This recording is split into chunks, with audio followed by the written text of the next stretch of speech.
这个周恩来副主席就告诉他说：“主席呀，现在我们用不着再坐驴子回去了，现在有苏联给我们来的大卡车，你可以坐回去。”江青同志那个时候呢，他是作为军需品被装在卡车的后车厢的。伟大领袖那肯定是怜香惜玉的嘛，一看就是说，小同志到前面车厢里来，好舒服的啊。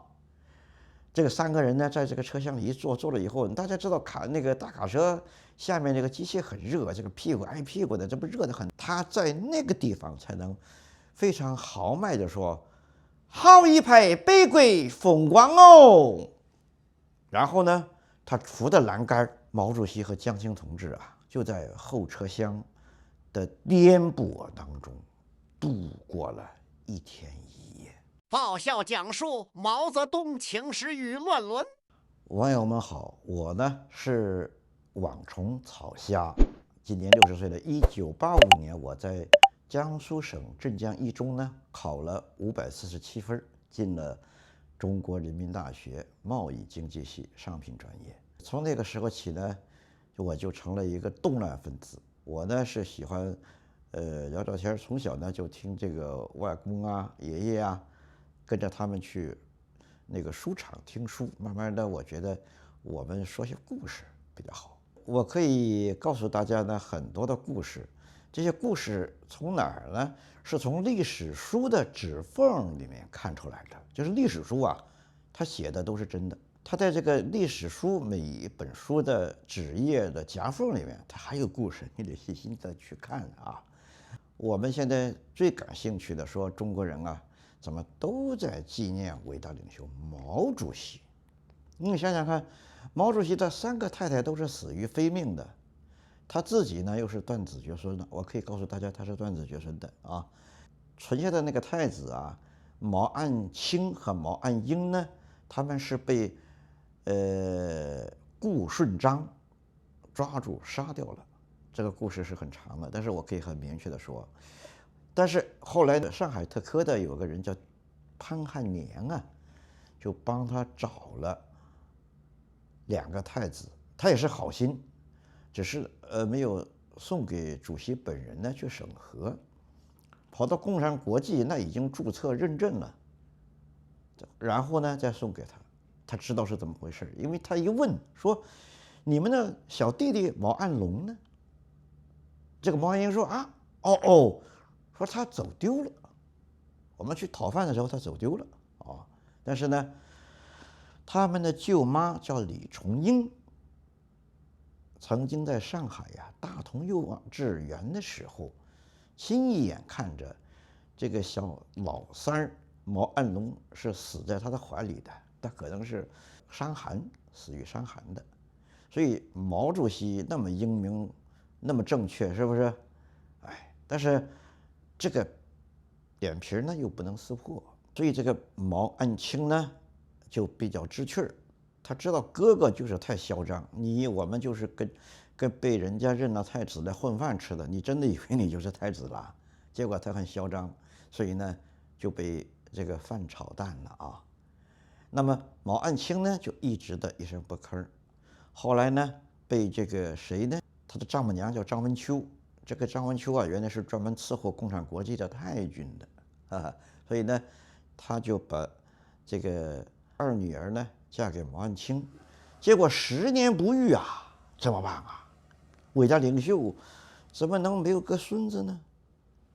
所以后来呢，就按照组织程序，就由呢这个少华将军的同学叫徐文博，就是大将徐海东的这个儿子啊，就跟他这个也是他们俩也是闺蜜啊，后来就解决了这个来源问题，现在叫这个基因这个嫁接，那么俗语呢叫借种，是吧？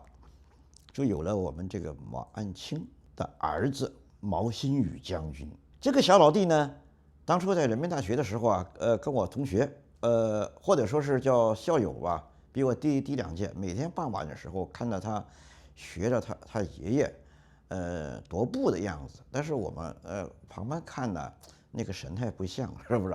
哎，他有一个习惯，一边舔着肚子散步，一边抠鼻屎，他有这个习惯啊。他的那个前妻呢叫郝明丽，是山东人，没有生孩子，后来被扔进那个秦城监狱去了。那么后来他的这个第二个太太呢，是我老乡江苏镇江人，是我老婆的同学，也是他生了这个孩子啊，就是现在叫毛东东的，大家可以看，跟他也不是这个具有很明确的遗传关系的，大家可以看他们的去韶山祭祖的这个照片可以看到，这父子俩一点都不像啊，所以我讲到这儿就说伟大领袖段子就说，那他自个儿早就知道，是不是？那么，然后他的朋友啊，刘少奇、彭德怀、贺龙这个几个人呢，大家注意，他们有一个特征，都是1898年出生的，跟着毛泽东干出来的啊，都是1898年出生的，这是一代人，这是天造杀劫才能是下降这批凶神恶煞。我们萨满教呢就专门研究这个玩意儿。那么这个几位一块起家的湖南人啊，在一个锅里讨饭吃的人，最后全被他弄死了。你作为一个当初一些铁打的哥们儿，起码给人家有个好死吧，他给人家全部弄死了。所以他的太太呢，第一个是湖南人，叫这个杨开慧啊，这也是有故事的。当初的杨开慧，他的哥哥叫杨开智，杨开智的太太呢叫李重英，就曾经呢托一个朋友叫李立三，说我呢要在北京这个读书啊，我太太呢也想家了，麻烦你啊回家的时候呢，帮我送她到我老家长沙板昌。好，那个时候这个李立三也是一个非常非常了不起的一个人物，这个半道上呢。跟这个李重英小姐呢，就据说按照公开史料，就说他们在路上，就拐弯到了哪儿呢？到了安源。那个时候就是张之洞啊，他开的著名的企业叫汉冶萍铁路冶金铁矿公司。那李立三跟这个李重英啊，到了那个地方呢，就据说就是结成夫妻了。对不对？按照我们现在美国人那么腐败，他也得规定你分居2年才算事实离婚，然后才能跟别人结为夫妻，是不是？他这个半道上从北京跑到安源的路上，现在我们看出说呢，这属于诱拐妇女，但是组织认为这就算结为夫妻了。这个李重英啊，就到了安源，然后呢，毕竟还是要回长沙呢。到了长沙以后呢，刚好呢，这个杨开慧呢还在怀着孩子。我们伟大领袖毛主席呢一看，这个李立三啊，这是老哥们儿。当初呢，毛泽东广撒英雄帖的时候来了3个半英雄，其中一个就是李立三，还有这蔡和森啊，还有是谁的啊？那么一看呢，哎，我们家的小舅妈子李重英被你做掉了，这个你做得我就做不得吗？他跟这个李重英啊，就跟他强调了这个组织纪律，因为毛泽东是上线，所以这个李重英也只能半推半就，是不是？后来呢，那杨开慧呢，那当然知道了怎么办呢？所以这毛主席呢跟这个李重英就从长沙私奔，就到了哪儿呢？广州。大家可以去查历史啊，去搞了这个广州农民运动讲习所的。这个我们在历史上读到的故事说，毛主席去安源，真正的第一个去安源的呢是李立三李主席。后来呢，这个李主席这个活呢就被刘少奇夺去了啊，你去得我去不得。所以到了文革之前啊，那些画家就刚好画了一个刘主席去安远。然后呢，很快刘主席被打倒了，这个画还没完工，这个画家就赶紧给他涂改，说是变成了毛主席去安远了啊。哎，还有毛主席说去农民运动讲习所是去干什么的？哎，我告诉大家，真正的是为了带李从英私奔的，去度蜜月的，所以才到了广州啊。历史书他说的都是真的，但是背后的故事，还有更多的故事。杨开慧当然知道了以后呢，就很生气，就在他们的家的这个夹壁墙里面啊，写下了遗书。他们家这个夹壁墙呢，也是其实是在中国历史上是有非常伟大的意义的，就是因为呢，当初他们有个老乡叫张世钊，帮助杨开慧的父亲啊，叫杨昌济教授，弄了2万大洋，准备呢给这个湖南的小孩去勤工俭学的。但是呢，杨昌济一死怎么办呢？这个2万大洋就被藏在他的棺材里面，那只能由毛泽东押运。那别人都说赶紧说去法国了，他们都是见过钱的，毛主席是没见过钱的，一下子有2万大洋，他就赶紧放在棺材里面押运到长沙的板仓。这个路程那可不容易啊。最后一段呢，他要从上海到这个坐江船到岳阳，再到这个长沙，他们要坐船的，从北京先用骡马车运到天津，那个时候还是能走运河，所以这个2万大洋呢，藏在板仓的这个夹壁墙里面。到了秋收暴动的时候，毛主席呢就拿出这笔钱，就去给了这个国民政府警卫团的这个领导人，大家记得这个名字呢叫于洒度，还有一个叫卢德铭。毛主席就买了这支国民革命军的正规武装呢，就上了井冈山了。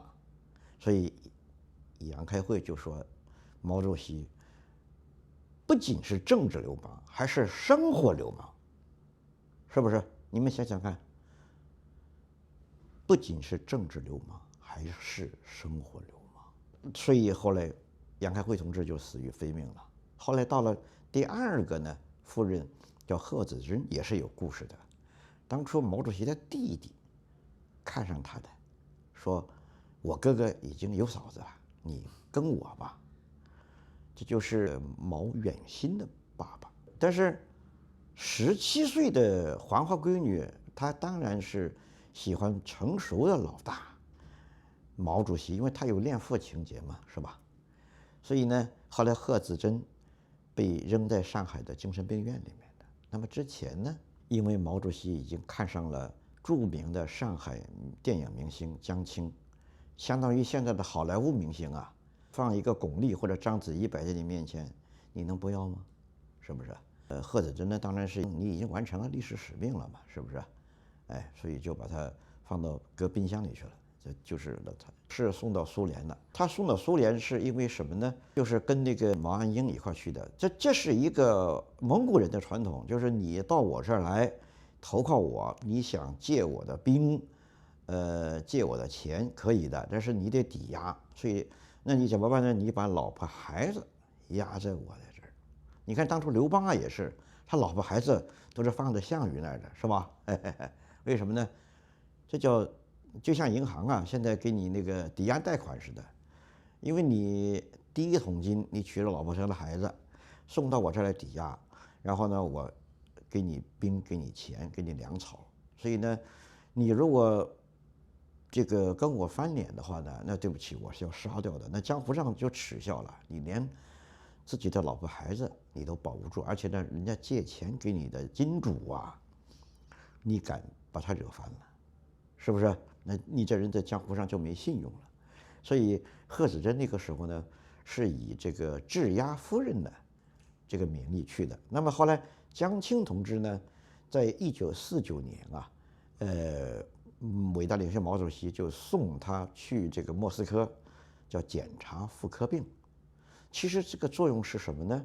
也是质押，向斯大林呢去汇报一下，看我的夫人呢已经送到你这儿来，给你做妇科检验了，是不是？我对你一切都是，毫无保留的，是吧？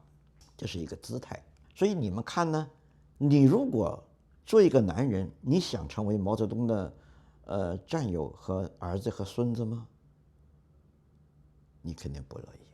你做个女人呢，你想变成杨开慧、贺子珍、江青那样的死于非命吗？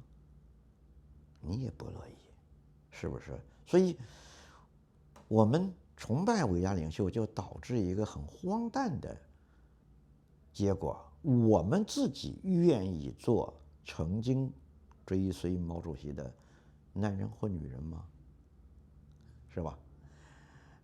说到这个江青，他曾经是国母。江青同志啊，那个时候是上海滩了不起的电影明星。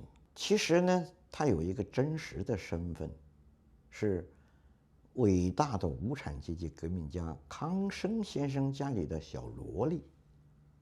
因为他的妈妈呢是，康生家的这个女佣人啊，所以后来呢，康生呢就发展他成为共产国际嫡系支部的一个成员，在上海。这条线是从哪儿来的呢？是从1920年中国共产党成立的时候，他的党父呢叫杨明斋，也是他们胶东老乡，这个山东平度县人，叫杨明斋。他是一战时候呢去沙俄的这个劳工，在后来呢参加了布尔什维克那个时候还没有苏联的啊，是由这个赤俄的红军呢攻下了一个城市叫伊尔库茨克，然后呢受到14个国家的干涉，后来呢他就在外满洲啊成立了一个远东共和国，就说这个地方还是独立国家，这样呢他就不会跟日本跟美国去直接发生冲突。外满洲呢那个时候叫远东共和国，所以是由远东共和国共产党派出来的一个支那支部。他的家谱啊是这么着来的。那个杨明斋建立的时候呢，他就发展了他自己老家山东的这么一条线儿，就是康生，还有这个江青，还有历史书上写的有一个叫王尽美、邓恩铭这条线儿啊，还有呢江青的前夫叫黄敬，也就是俞正声、俞强生的爸爸，是当了天津市长、机械工业部长的啊。这是共产国际嫡系。那么那个时候呢，伟大领袖毛主席啊，在1935年12月25号，就是在他生日的前一天，自己呢招了一帮哥们儿，就成立了一个中国人民革命军事委员会，他自己呢担任了主席。那么第二天呢，回延安的这个路上，那个时候还不叫延安，叫保安。那个时候呢，这个周恩来副主席就告诉他说：“主席呀，现在我们用不着再坐驴子回去了，现在有苏联给我们来的大卡车，你可以坐回去。”先进啊，这个是美国人呢给苏联援建的这个卡车生产线。第一条线呢，在苏联啊有了一批卡车以后呢，就送了一辆给了蒙瓜共产党。那么当初开车来的人呢，这个人叫严宏岩，是陕北人。文革之前呢，他做了云南军区司令的。他也是共产国际这个克格勃啊培训的一个高手。开着这个车呢，伟大领袖这个毛主席呢就上车了。上了半道半，过了一阵之后呢，他们得上厕所了，找在路边上一个老乡，人家农民的这个厕所。两人一块去的时候，这个伟大领袖就发现，怎么从车上后车厢里还下来一个人，而且呢钻进那个女厕所去了，然后又回来了。毛主席就问严宏岩，这是怎么回事？严宏岩说：“说他不是我们的组织同志，没有组织关系，他只能算是军用物资。大家知道，我们都说日本那个以前说有那些慰安妇嘛，那他是坐军车的时候，他是不能坐军人席位的，只能跟这个骡马关在那个闷罐车厢里面，因为他的这个地位叫军用物资，叫军需品，所以江青同志那个时候呢，他是作为军需品被装在卡车的后车厢的。那个伟大领袖那肯定是怜香惜玉的嘛，一看就是说，小同志到前面车厢里来，好舒服的啊。这个3个人呢，在这个车厢里一坐了以后，大家知道大卡车下面这个机械很热，这个屁股挨屁股的，这不热得很难受吗？是不是？所以呢，江青同志呢那个时候还叫蓝平同志，就说了，他说我还是坐到后车厢里去吧，那儿凉快，现在是夏天。那毛主席呢就告诉严宏元说，这个军一好，停车，让他到后车厢里去。然后毛主席说，那我不能让他一个人在这，我得去保护他，是不是？毛主席也到了后车厢。你想想看，就是你坐在那个车厢上面扶的那个上面的栏杆这个卡车一路向前开，他在那个地方才能非常豪迈地说，好一派北国风光哦。然后呢，他扶着栏杆说，中国人民革命军事委员会今天成立了，中国人民从此站立起来了。不好意思是不是很豪迈？大家记住，这是1935年12月26号，毛主席和江青同志就在后车厢的颠簸当中度过了1天1夜。我们伟大领袖是学识渊博，要比我要渊博的多了然后呢，生活经历也很丰富。那他也是起码他有3婚了吧？是不是？我们数得出来的有杨开慧、李重英，还有贺德珍。江青呢也是生活阅历很丰富的，他曾经有过前夫黄敬，还有著名的剧作家叫唐纳。你想想看，大家都是成年人嘛，是不是？背后的秘密是什么呢？是由周恩来同志代表组织安排的一个宴子。蓝平同志给毛主席呢这个配对了以后呢，这就相当于共产国际赐婚。从那个时刻起呢，毛主席就算是共产国际的人了。他以前仅仅是一个农民工、土干部。